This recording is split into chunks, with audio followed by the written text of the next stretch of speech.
So finally, NEET 2025 is over and here is the review of paper NEET 2025. तो शुरू करते हैं story को एग्जाम सेंटर पे पहुंचने से। हम करीब 12 बजे सेंटर पे पहुंच गए थे और वहाँ पे भीड़ इतनी ज्यादा नहीं थी, इतने ज्यादा बच्चे भी नहीं थे, कोचिंग इंस्टीट्यूट एक दो ही थे। एंड देखा जाए तो ऐसा लग रहा था कि इस बार भीड़ थोड़ी कम है, कट ऑफ भी कम जाएगी और इजी पेपर आएगा, माहौल ऐसे ही लग रहा था। लेकिन जैसे ही 1 बजे मैंने एंट्री ले ली थी पेपर में एंड मैं अपने हॉल में पहुंची, अपनी सीट पे पहुंची एंड 10 मिनट पहले हमको पेपर मिला। 5 मिनट लेट खोलने के लिए बोला गया था, भाई पता नहीं क्या ही नशा चढ़ा हुआ था वहाँ की जो मैम थी टीचर पर, वॉट एवर, देखते जो कुछ भी हुआ। And I was open the paper, fill the all the OMR and तो फिर I have started the first question and I have started the physics and first question था बीटेक टू से। भाई साहब इतनी ज्यादा क्रिस्प कैलकुलेशंस थी, इतना ज्यादा क्रिस्प उसमें डाटा भी रखा था कि फर्स्ट बार देखने में तो वो क्वेश्चन अटेम्प्ट नहीं होने वाला था मेरे से। तो मैंने उस क्वेश्चन को किया सर्कल और आगे बढ़ी, तो second third fourth fifth five six question तक मेरे से बने एंड 7 8 9 10 11 12 मेरे से एक भी नहीं बना, है ना। नहीं बनने का मतलब ये था कि जो मैंने पढ़ा जाएगा था और थोड़ा सा बाद में करते हैं। और मेरे को लग रहा था कि डिफिकल्ट आएगा, तो फिर फिजिक्स का थोड़ा सा डिफिकल्ट होगा और बाकी का पोर्शन इजी होगा। आई वाज थॉट, मतलब मैंने ये सोच रखा था पहले से ही। एंड मैंने स्टार्ट किया और 40 में ओनली 20 क्वेश्चन नॉर्मली अटेम्प्ट कर पाई, लेकिन 45 मिनट्स में मेरी पूरी वो हो जाती है, मतलब फिजिक्स हो जाती थी। लेकिन फिर मैंने केमिस्ट्री पे अटेम्प्ट किया, 20 to 25 मिनट्स में मेरी फिजिक्स के बाद केमिस्ट्री हो जानी चाहिए थी, लेकिन वो हुई थी 40 मिनट्स में। यानी कि आप समझ सकते हो पेपर का लेवल ओनली फिजिक्स नहीं, केमिस्ट्री भी टफ ही थी। मतलब इक्वेशन बात करते तो ऑलरेडी इजी थी, मॉडरेट मॉडरेट सकते हो को। एंड इनऑर्गेनिक में आपको थोड़ा सा डेप्थ में पूछा था और फिजिक्स में आपको पूछा था, मतलब वो आपकी नॉलेज चेक करना चाह रहे थे और कैलकुलेशन और एक्यूरेसी तीनों थी। उसके बाद मैं बायोलॉजी भी गई, बायोलॉजी के फर्स्ट 40 क्वेश्चन मेरे को इजी लगे और लाइक बॉटनी और जूलॉजी की जगह मिक्स कर रखा था पूरी बायोलॉजी को, कभी बॉटनी आ रही थी कभी जूलॉजी आ रही थी, थोड़ा सा कंफ्यूजिंग था ये, काफी डिटेल नहीं दे रखा था। एंड देन मैंने अटेम्प्ट किया 40 क्वेश्चन को, वो इजी लगे थोड़े से। देन मैं अटेम्प्ट कर ही रही थी, मेरे को एक क्वेश्चन देखा यार, साइंटिस्ट पूछे हुए थे, तो मैंने देखा कि ये मैंने पढ़ा नहीं था, कभी भी नहीं पढ़ा था वो वाला क्वेश्चन। और एक वर्ड था, बस पेपर है, मैं आपको पेपर दिखाती हूँ, जिस वक्त पेपर को खींच खींच के बहुत ज्यादा हालत खराब हो गई है, वो वाला मैं आपको दिखाती हूँ। ये वाला वर्ड था, अब मेरा 177 क्वेश्चन आया था। रिडक्शनिस्ट वाले मैंने किया है क्योंकि ये मैंने वर्ड और ही नहीं, तो ये वाला जो क्वेश्चन था मैंने तो सिर्फ किया। एंड देन मतलब नॉर्मली जो बायोलॉजी पेपर था वो मॉडरेट हो सकता है, इन्होंने ना डेप्थ में पूछा था, थोड़ा ज्यादा डेप्थ में, ज्यादा नहीं पूछा था। एंड क्वेश्चन तो बहुत ज्यादा स्टेटमेंट वाले देख सकते हो, तो स्टेटमेंट को पढ़ना है, उसको छांटना है कौन सा करेक्ट है, फिर ऑप्शन सबको।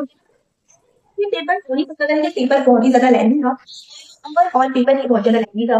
एंड अब मतलब बहुत सारे कोचिंग इंस्टीट्यूट ये बोल रहे होंगे कि नहीं आप कर सकते थे, लेकिन आप यार बच्चों का प्रेशर तो समझो उसको, मतलब बच्चे जिन्होंने पहले फिजिक्स अटेम्प्ट करी, मेरा मैंने बायोलॉजी और केमिस्ट्री बबलिंग जो था मेरा 30 बच गए थे ये सब करने का, मतलब मेरे पास जो फिजिक्स की क्वेश्चन करने के लिए 30 to 35 मिनट ही बचे थे, उनको फिजिक्स बबलिंग करनी थी। तो आप सोचो बच्चे का थॉट प्रोसेस क्या होगा, मतलब वो बच्चा करता है। और ऐसा पेपर आज तक इसमें इमेजिन किया ना, वो इमेजिन कर सकता है। लाइक 2016 का पेपर मैंने विद प्रिंट निकाल के सॉल्व भी किया था, वो मेरे को इतना डिफिकल्ट नहीं लगा था जितना मेरे को ये वाला पेपर डिफिकल्ट लगा।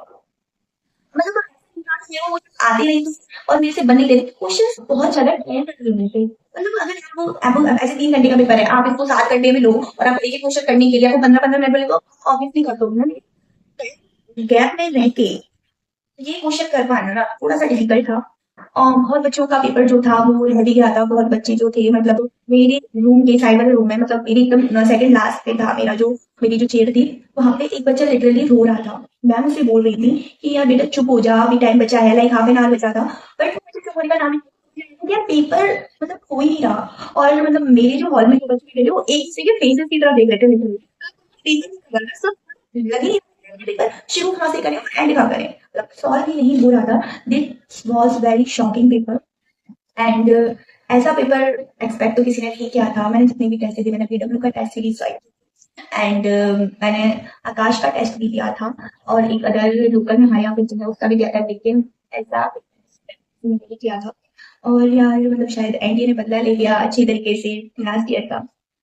एंड देखते हैं जहाँ बहुत सारी है, मैंने बताऊँ बट जो भी मेरे हुआ, ये एक स्ट्रेसफुल टाइम था, ये एक हर्डल था और ये एक एरा था जो ये एंड हो गया है। अब आप जितना भी चाहो 1 मंथ या फिर 1 वीक आप जितना भी चाहो रिलैक्स करो। अपने माइंड को डाइवर्ट करो, एक कोई अच्छी मूवी देखो, जाके पॉपकॉर्न खाओ, डांस करो, कोई वीक ट्रिप पे चली जाओ और अपने माइंड को रिलैक्स करो। Because the exam is not a big deal and you is the big deal. अपने आप को पहचानो और किसी भी नेगेटिविटी की तरफ मत जाना। बहुत सारे बच्चे बोल रहे हैं दीदी हमारा तो ये हो गया यार, हम भी स्टूडेंट्स ही हैं। मैं आपकी फीलिंग्स को अच्छे से समझ सकती हूँ बिकॉज मेरा पेपर भी अनएक्सपेक्टेड ही गया है एंड आप क्या ही कह सकते हैं यार, मतलब आपने फीलिंग्स को शेयर करो। समझ सकती हूँ मैं आपकी फीलिंग्स, मैं भी एक स्टूडेंट ही हूँ एंड हम एक दूसरे की तरह समझ सकते हैं। लाइक हमें पता है हमने कितनी मेहनत की थी, कितनी रातें जागी थी, कितनी शादियाँ, कितने फंक्शन, कितने फेस्टिवल छोड़े थे, कितनी मिठाइयाँ छोड़ी थी यार किसी के लिए एक दिन अच्छा चले जाए। बट शायद luck with not with me, not with all of us यार। मेरी बात नहीं है ये, इंडिया के 22 लाख स्टूडेंट्स की आवाज यार क्या किया है। बट व्हाटएवर, जो कुछ भी रहा यह हर्डल था, इसको हम देखेंगे बाद में, देखते हैं क्या करता है, कैसे वो रहता है। अभी कुछ भी कहना एक बहुत अनएक्सपेक्टेड सा हो जाएगा और अभी कोई कुछ कह नहीं सकता। मतलब एनटीए जो जारी करेगा वही तो फाइनल होगा ना, हम तब से बना सकते हैं। So all the very best. आप बोलोगे आप ऑल द वेरी बेस्ट बोल रहे हो इसलिए क्योंकि अब आप अपनी लाइफ को थोड़ा सा अलग मोड पे लेके जाओ। सोचो कुछ, अगर आप 3 to 4 ड्रॉप हो चुके हो, अगर आपको नया अटेम्प्ट देना है एक और दो, उसके पर रिलैक्स लेके देना, मेरी मानना थोड़ा सा, क्योंकि अगर आप डायरेक्टली देने लग जाओगे तो एक मतलब दिमाग में बहुत ही ज़्यादा हर्डल हो जाएगी। आप 3 to 4 मंथ बाद एग्जॉस्ट हो जाओगे। थोड़ा सा ब्रेक आप चाहो तो कम ले लो, ब्रेक लेके ही देना। अगर आपको स्ट्रीम जो है वो छोड़नी ही है कि पे भरोसा उठ ही चुका है, ऑब्वियसली सब कर चुका है, तो आप कुछ और सोचना, लेकिन ब्रेक लेना, अपने मूड को फ्रेश करना थोड़ा सा। बिकॉज यार अगर ध्यान नहीं रहना तो सब कुछ हो जाएगा। और विश्वास रखना खुद पे। और पेरेंट्स को पता है थोड़ा सा मुश्किल हो रहा होगा फेस करना, लेकिन ये तो सक्सेसफुल हो जाओगे ना जिस दिन तुम्हारी ये मेहनत है लाएगी ना तुम्हारे पास करना इतना लौट के, हाँ, ठीक हो जाएगा। और believe in the equations of Karma and thank you. आपको अच्छा लगे तो बताना and that is my review and अपना जरूर बता देना कि तुम्हारा क्या जर्नी थी और तुम्हारा पेपर ऑब्वियसली कैसा गया। मतलब जानने का एक्साइटमेंट रहता है थोड़ा सा, मैं भी स्टूडेंट हूँ, मेरे को भी रहता है, मेरे को है ना। तो मेरी फ्रेंड्स इतने भी नहीं है, तो आप बताना मुझे आपका पेपर कैसा गया। मेरा रिव्यू आपके सामने है, अगर आप रिलेट कर पा रहे हो तो बताना and thank you so much. Bye.